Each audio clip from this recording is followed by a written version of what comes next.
A person that's not motivated, that can't get off the couch, that doesn't want to do anything. Well, this is the problem. Look, I'm not judging, I do this stuff too, right? If you've ever scrolled social media and you're like, I don't even know why I'm doing this, it doesn't really feel that good. When you think about dollar, euro, Bitcoin, Ethereum, you think about wins and losses in sport, in life, in relationship, in anything, something in your brain and body has to keep track of that. Did you win? Did you lose? What's a letdown? One of the most important findings in the last few years in neuroscience is that the molecule dopamine is associated with reward. It's more about motivation and craving. That's really the key. When I say the common currency is dopamine, what I mean is the molecule dopamine, when secreted in the brain, makes us pursue things, build things, create things, makes us want new things that we don't currently already have. It's more accurate really to think about dopamine as driving motivation and craving to go seek rewards. And it's a way of tabulating where we are in our life. Are we doing well or are we doing poorly? And that happens on very short time scales. Like, do you wake up feeling good? Or do you wake up feeling kind of low? Or on long time scales. If you're halfway through a long degree or you're halfway through your life, how are you doing? How do you gauge that? Well, it has everything to do with how much dopamine you were releasing in the previous days and weeks and years. So you're always comparing it, and all of this is subconscious. But what's cool is that once you make these processes conscious, once you understand a little bit about how dopamine is released and how it changes our perspective and our behavior, then you can actually work with it. And this is really the new evolution of the understanding of dopamine in neuroscience, which is that dopamine itself is not the reward. It's the buildup to the reward. So the keys are to pursue rewards, but understand that the pursuit is actually the reward if you want to have repeated wins, okay? The celebration has to be less than the pursuit. And that's hard for some people to do.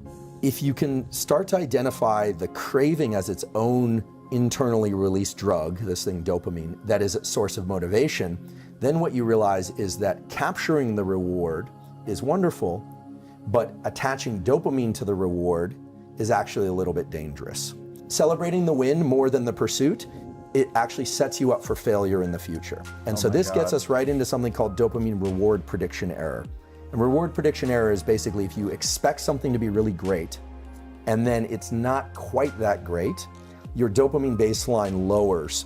And now understanding what we know about dopamine, that means that not only did you feel as if you lost because it wasn't as much a celebration as you thought it would be, but it also means that you're starting from a lower place, meaning you are less motivated.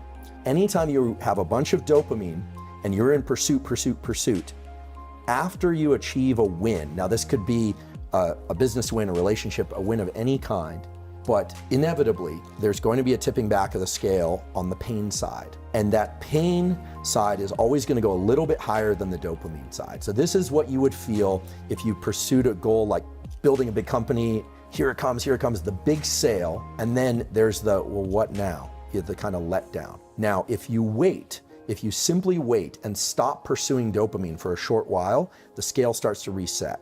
The problem is a lot of people immediately roll right into the next pursuit. And then what happens is that scale starts to get stuck on the pain side. A little bit more, a little bit more, a little bit more. And pretty soon, no amount of seeking will allow you to experience that craving and motivation. So what does this mean in terms of an actual tool? Well, first of all, if people can do what you do, they're going to be in a much better position in life. Doesn't matter if it's school, sport, relationship, any domain of life.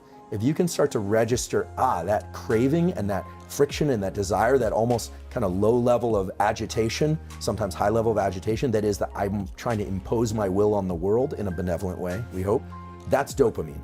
It's working with its close cousin, which is epinephrine, which is adrenaline. They are very close cousins. In fact, dopamine manufactures epinephrine. A lot of people don't know this, but adrenaline is actually made from the molecule dopamine.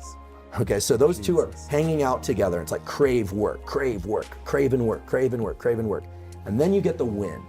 And some people allow the big peak in dopamine to be associated with the win.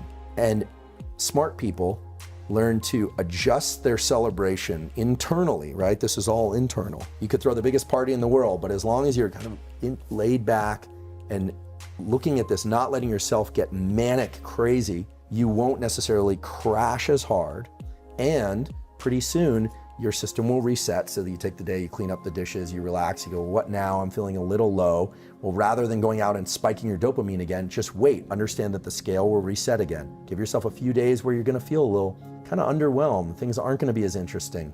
It's gonna be hard to trigger that big release because you just had the peak.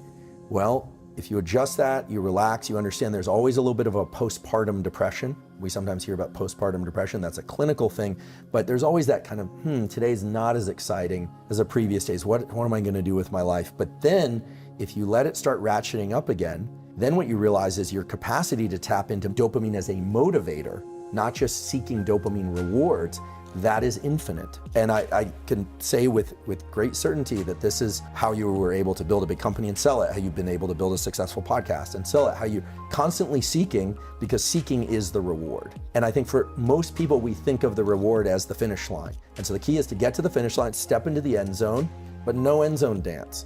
That's the key to doing it over and over. And when I see big athletes or academics or anyone or musicians and they rise and crash, it's clear they've lost the touch with the motivation evoked dopamine.